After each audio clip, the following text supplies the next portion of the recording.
Welcome to our channel. Today we how to enable design collaboration in Miro boards, full guide step by step clearly.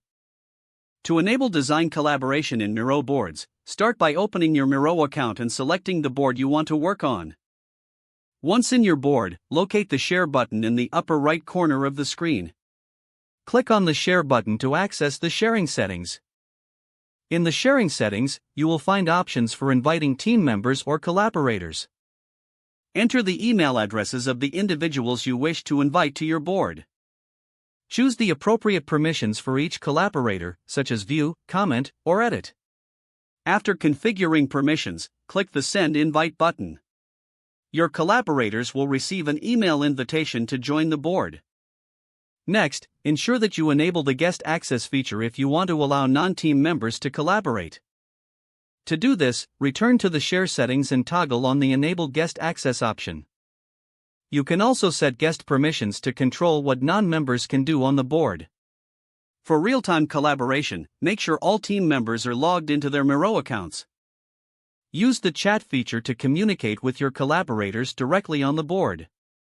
Encourage team members to leave comments or use sticky notes for suggestions and feedback. To enhance collaboration, utilize Miro's built-in templates suited for design projects. Consider scheduling regular brainstorming sessions to gather input from your collaborators. Explore the various tools available in Miro, such as wireframing and prototyping features, to facilitate design discussions. As collaboration progresses, utilize the version history feature to track changes made by team members. This allows you to revert to previous versions if needed. Regularly check in with your team to discuss progress and gather insights. Finally, evaluate the outcomes of your collaborative efforts and adjust your approach as necessary. By following these steps, you can effectively enable design collaboration in Miro boards. If the page does not load, refresh the browser or try again in a private or incognito window.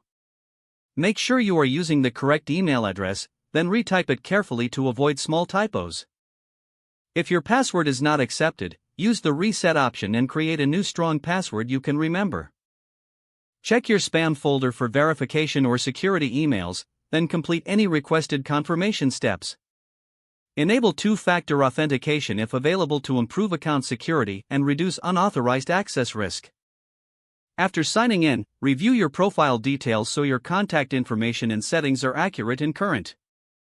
If you see an error message, note it down and try again after restarting your device and internet connection.